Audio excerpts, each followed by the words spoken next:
Don't mind how I kind of I know wake up and cook some soup and thing. But what I want to talk about today is that what I realized based on my observation, based on my experience, right?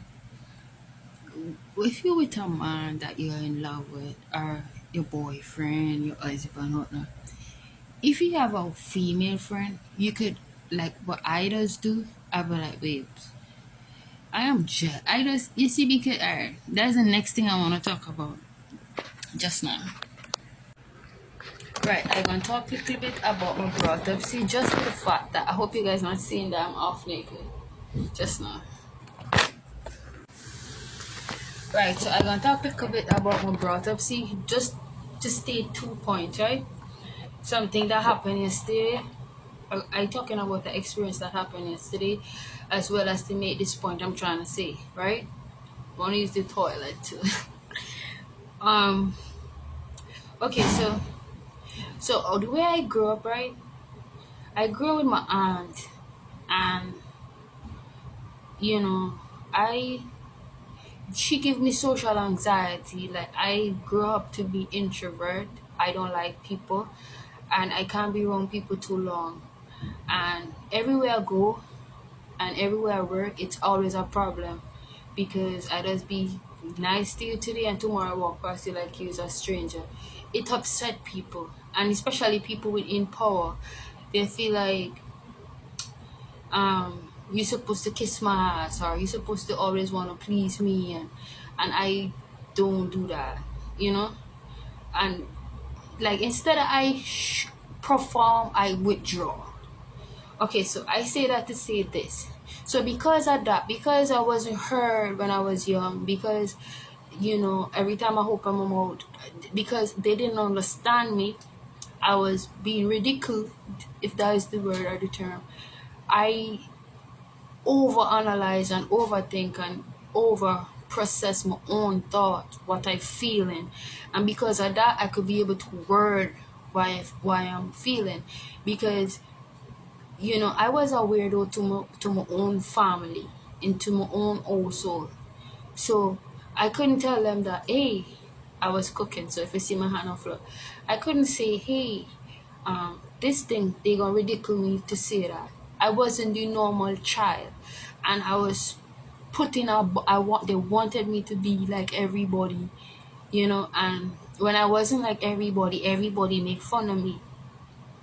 So because of that, you know, I didn't know how to. When I was young, I was more shy and timid. When I see people, I hide, and I didn't really like to talk much. But because of that, when I was going to school, I looked for the most popular people to be around, to to be amongst, because I wasn't seen at home, I wasn't heard at home, right? But when I grew out of high school, I became a little popular in that little in a sense, but after a while again, it's like I like I don't know how to explain it. Like I easily get overstimulated, so I withdraw. And then, but in Jamaica, when I was in Jamaica, I withdraw short, withdraw pop out.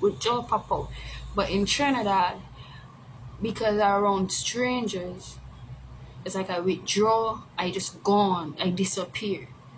I can't. You ain't even see me pop back up because you don't really know me.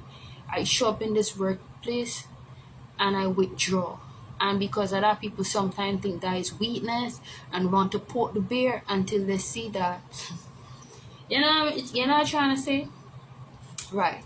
So I learned to delegate, because not to any, but for myself. I learned to know. I ask a lot of questions to myself. So I learned to I learned to tell myself what I am feeling. I learned to answer my own question that if that makes sense. So I know how to word my feelings. So what I normally do is, if I with a man and he have a female friend, I don't care. I never usually care, but if it's so much, if it's to the point where he comparing me with that person, If it's so much that she does always around, I gonna word my feelings. I gonna be like, babe, I I or I would probably throw a tantrum, and then I would say, it's because you're jealous of your female friend. I jealous, and I not just jealous of her because woman to woman I'm not jealous of her. I'm jealous of the attention you show her. You know, I'm jealous of how you have she in this high regard, and not because she don't deserve to hold that spot or that space in your life, but because I would like you never give me the reassurance or not as much to make me feel like I hold that same regard or even higher.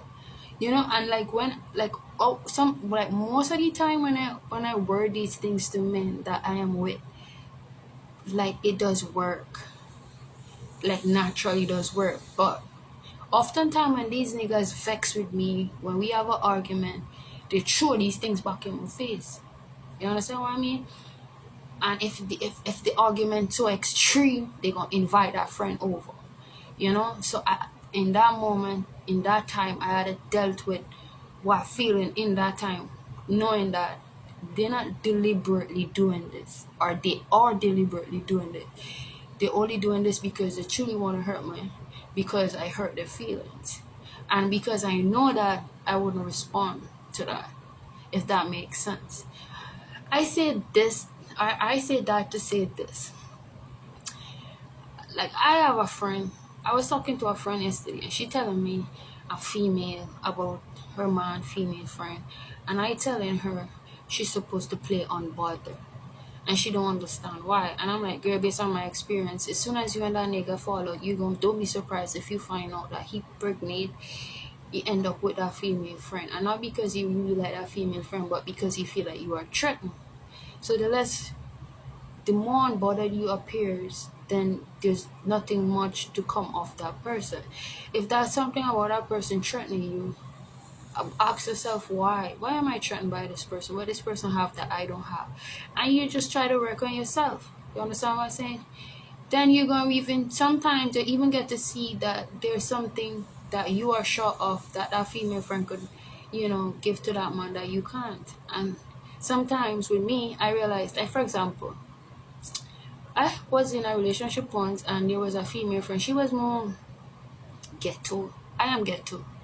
But she was way more ghetto than me. And man like that kind of street kind of raw kind of vibes. I was so in love. I was playing pretty girl and home girl all the time. And he didn't meet me like that. So and I peep game and I just every now and then I just stop being this man boyfriend and just be friend. And there was no need for that female friend anymore. So I was saying to my friend, play unbothered, because oftentimes we feel entitled and we wanna say, don't talk to that female friend again. And if you love me, don't talk to that girl again. And then as I said, if that man really that if that is a true friend to that man will never ever forget that person. And every time and the simplest slightest argument you have, he gon' is that person. So don't try to, I don't know if that makes sense, but as I was saying to my friend, just play unbothered, and try to limit the interaction instead of trying to stop it completely. You know, if you stop it completely, it gonna affect you in the long run. He gonna use that as a way to get under your skin. But if you limit the interaction, then he had nothing to fight against, because that person will be there for whatever reason and you are there. You understand? Because you can't deprive a man from having his friend, and you can't tell a man who to choose to be his friend. And worse if that person was there before you. Okay, so that is one. And the next thing I experienced yesterday was um when I get lunch, I go to the farthest place to eat. I process my thought. I read the room. I am very observative. But I don't like to talk a lot. And if you try to come and have small talk with me, whatever weight you carry is the weight you're gonna receive. Like I will never I stop doing too much with people, if that makes sense. So yesterday I was told that I am